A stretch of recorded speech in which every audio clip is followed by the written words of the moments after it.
Good morning, everyone. I pray that everyone's had a blessed week. Thank you so much for joining me here this morning. My name is John Thomason, and I am the lead minister here at Buckeye Christian Church. The truth of the matter is, the holiday season is creeping in. It seems to really be quickly approaching, whether you're ready for it or not, which kind of stinks that it's going to come, whether you want it to. But I know there's all this stuff that's going on with COVID happening, and it's definitely going to have a different feel this time, especially compared to the rest of the years. So, but one thing for sure that we can be certain of is that the craziness that comes with the holidays are still going to be there. I swear in the last 3 weeks, I've seen some of the craziest driving that I've ever seen in my life. And to be honest, one of the things that I've noticed too is there are more cars on the road during holiday than there are for the rest of the year. I had this moment last week where I realized that I was out of something that I needed to cook with, and I was like, okay, I'll go run to the store, and it was like a Tuesday at like 1 o'clock. But for some reason, the whole parking lot was just packed full of people. And I remember distinctly thinking and looking around going, where did all these people come from? I don't even remember there being this many people out, but it just seems that every time that you go out now that you need to go get something or go to a store, the parking lots are just full and there's just so many people driving around, and it gets a little hectic and a little crazy, especially with all those things that are happening. But the thing is, this time of year seems to fly by so fast. Because the thing is, Thanksgiving is very fast approaching. Like before you know it, we're going to be sitting down to have some turkey and stuffing, and you're planning out the food and gatherings if that's even possible. And then before you know it, when that's over, Christmas is hitting and it's all here and you're trying to celebrate the birth of Jesus Christ. And then bam, all of a sudden, oh, by the way, it's 2021. 2020 is now officially over and we're trying to celebrate the new year.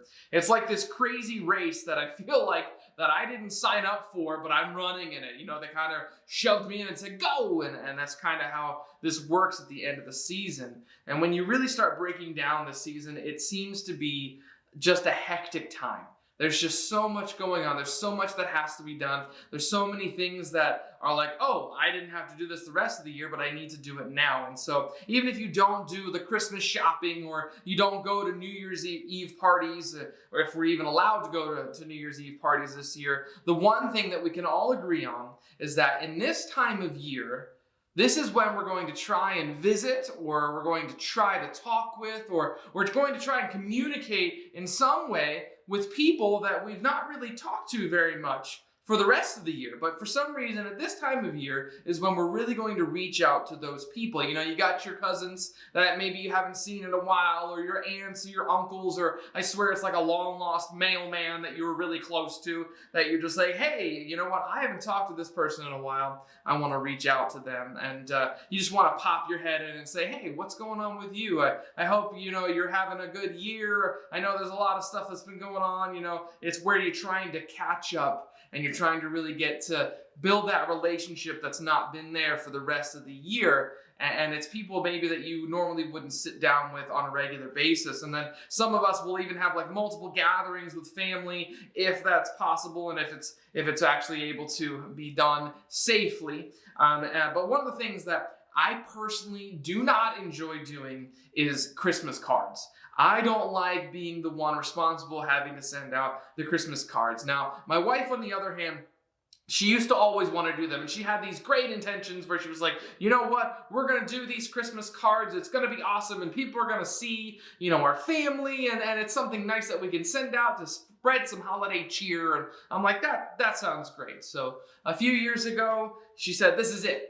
This is the year that we're going to do Christmas cards. The thing is, I had no idea what actually went into sending out Christmas cards. I thought it wouldn't be that hard. You take a picture, you print something off and you send it out. It's not a big deal. No, that's not how that works. It's actually quite a bit of work to go and do that. So my wife started bringing up names of people that I swear I didn't even know, and it was like my second grade teacher or something. It wasn't really my second grade teacher, but it was these people that I have no clue. And so this list just went on and on and on because nobody wanted to be forgotten. And oh, we should send this to them because, we had a relationship with them back in 12 years ago. And so we're trying to get everybody's current address, and we're trying to make sure that we didn't leave out anybody, and we didn't leave out any of the family members. And I swear we sent out 250 cards. It just kept going. And then once you do get the addresses, you have to address them all, and you got to stamp them all, and you got to put the return address, you got to lick them all, and make sure you send them all. It gets crazy. Well, let's just say that we don't send out Christmas cards anymore. It's not really something that we do. But the thing is, what happens when we start to fill our lives more and we become more busy, we tend to lose focus on God. I know when I start planning and stressing about what needs to happen in these next 2 months, I tend to forget to say, well, God, what do you want for me for this day? Or God, what are your plans for the rest of this year for me and my family? I forget to ask those things because I become so busy. I'm so involved in what's happening right here in the moment. And the thing is, as Christians or followers of Christ, we know that we're supposed to be focusing on God, that we're supposed to be talking to Him, and that we need to follow His directions. But the truth of the matter is, our actions don't always reflect that. The main problem is, with all the hustle and bustle of this season, I'm not so sure that I could even hear God speaking to me because I'm so focused on all the noise, on all the things that are happening around me, and all the things that I think that I have to do. The thing is, I've busied myself so much that I need a reminder to just slow down.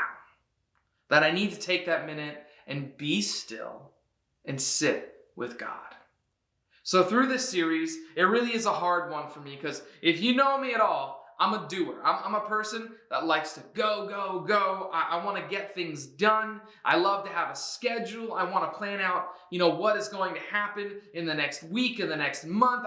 If I could, I'd plan out my whole life so I know exactly what's going to happen.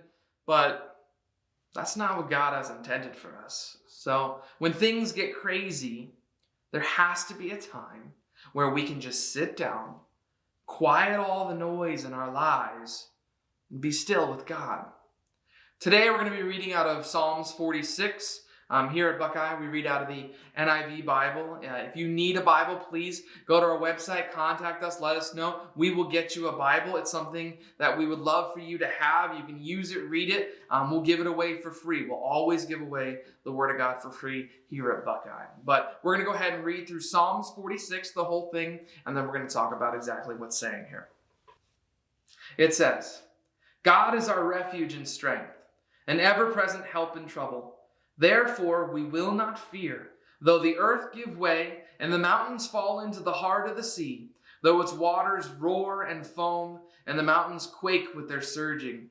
There is a river whose streams make glad the city of God, the holy place where the Most High dwells. God is within her, she will not fall. God will help her at break of day. Nations are in uproar, kingdoms fall. He lifts his voice, the earth melts. The Lord Almighty is with us. The God of Jacob is our fortress. Come and see what the Lord has done, the desolations he has brought on the earth. He makes wars cease to the ends of the earth. He breaks the bow and shatters the spears. He burns the shields with fire. He says, "Be still and know that I am God. I will be exalted among the nations. I will be exalted in the earth. The Lord Almighty is with us. The God of Jacob is our fortress. So I love how it starts out with letting us know where we can find all of our strength and comfort. That God is our refuge. He is our place to go that is safe, and that He is our strength, and that He is an ever-present help when we're in trouble. So if we know that God is an ever-present help when we're in trouble, or when we feel that, things are getting hard, or that we just can't do it, then why is it that we turn from Him in those hard times? Why is it when we get so busy and so stressed out, we do not turn to God for strength?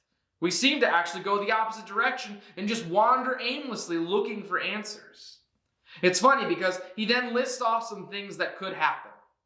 But even if these things are happening, we can know that God is still there, that He will give us strength through such things, that there is no reason to fear. So He says a little scenario here and says, even though the earth gives way and the mountains fall into the sea. Wait, what? That's not a small problem. That's a big, scary, terrifying problem. The earth is literally falling apart. The mountains are actually crumbling into the ocean. That's like apocalypse visuals. That's the end of it all. If I were to be a first-hand witness to these things, I'd be screaming, this is it.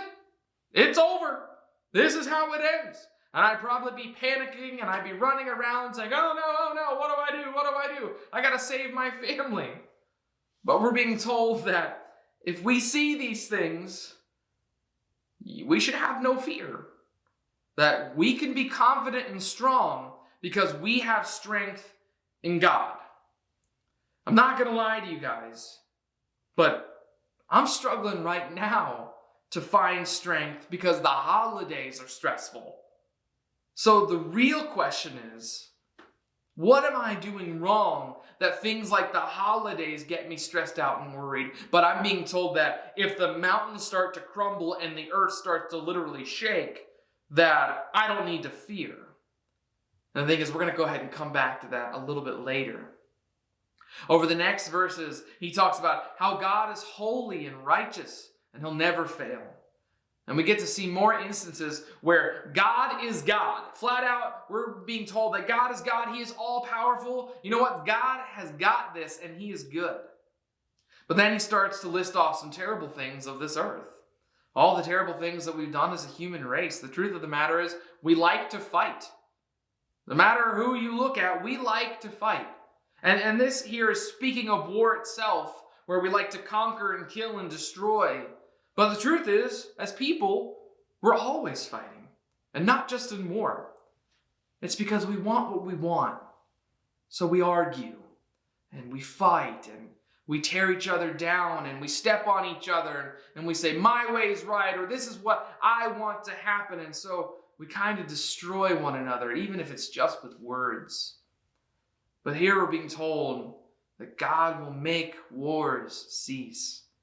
That He will break our weapons and our shields because again, that He is an all-powerful God. But then it kind of changes a little bit. And then we get to verse 10. And we're told, you know what?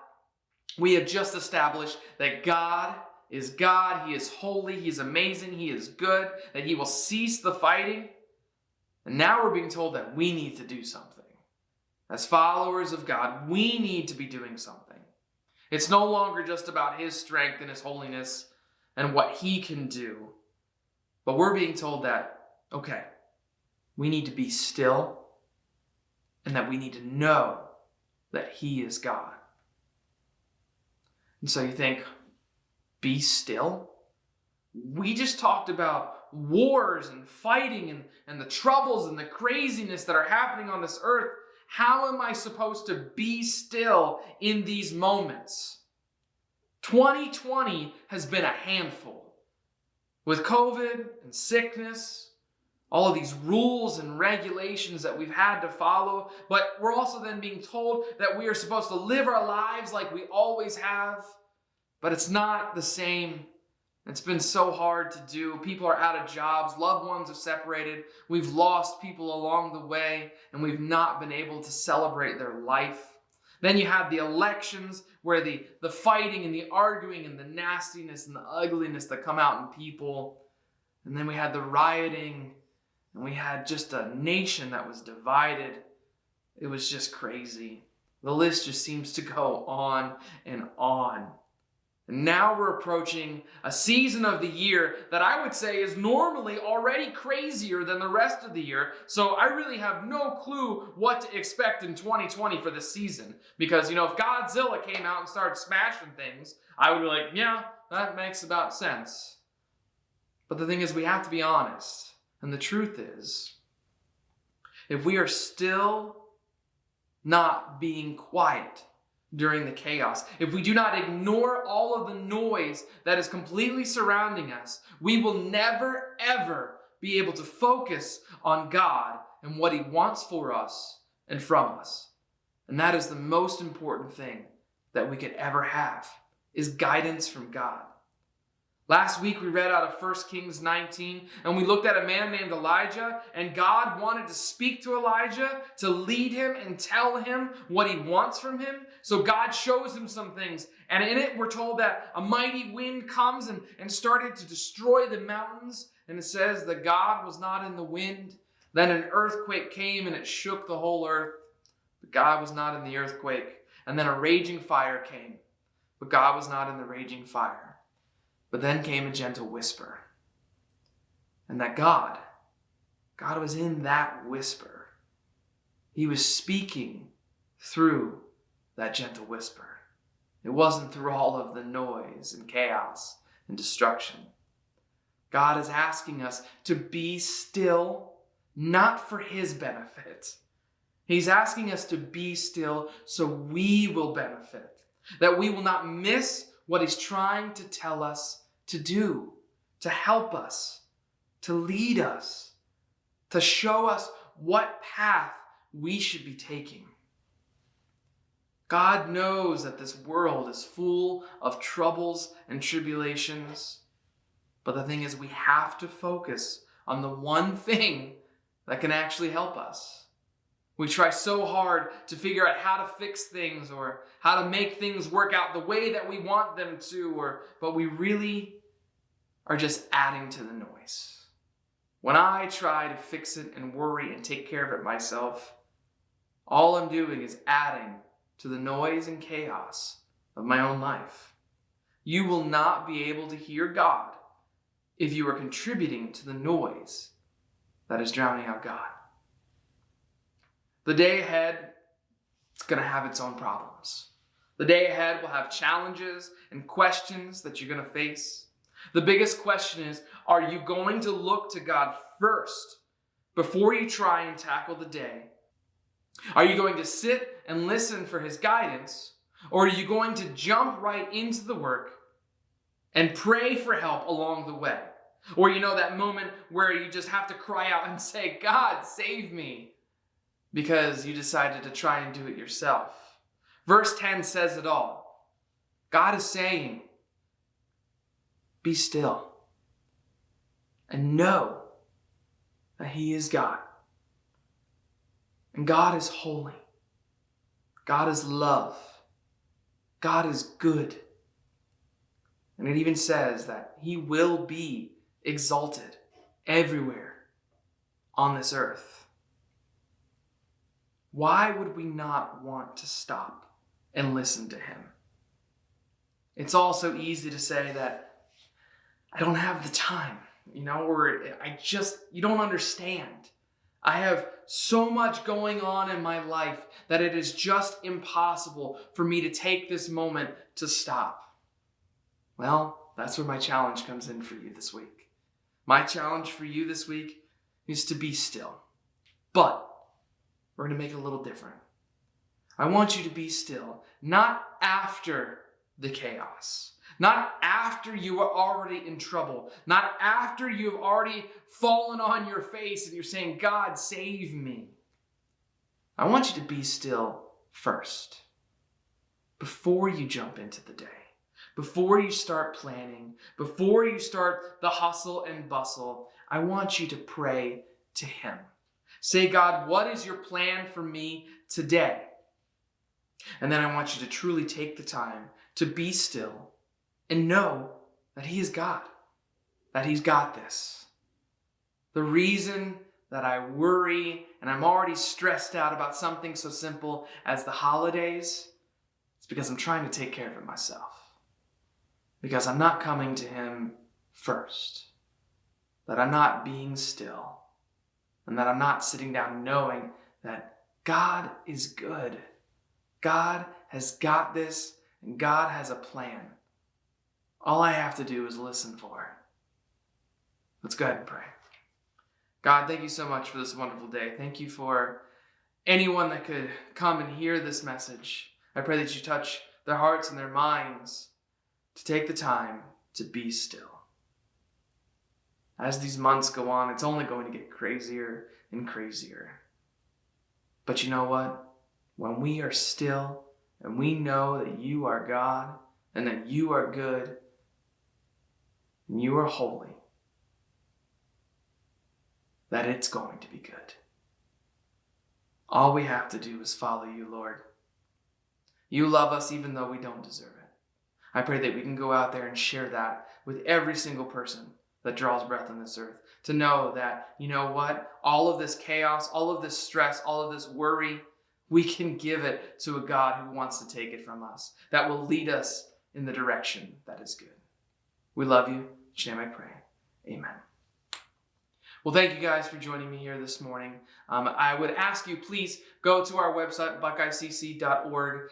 There you can go ahead and check out where you can do a connect card. Let us know where you're checking in from so we know exactly where you're coming from. We won't sell or send or give any of your information to anybody. This is just to let us know, hey, who's listening, where they're listening from, and you know what? If you wanted to get actually connected with the church themselves and what we have going on here, that's the perfect opportunity to do that as well. Also, we do have our online giving, so if you've been asking yourself, well, how can I support this church and support the mission and everything that's going on here, just go to that give button there. You can do reoccurring giving, or you can do a one-time, whatever you need to do. We are very appreciative of anything that we get that comes in here. You guys have been so faithful through all of the chaos, all of the stuff that's been going on here. And we just love that you're supporting us in the mission so we can go out there and just reach people for God. So I hope to see you guys next week.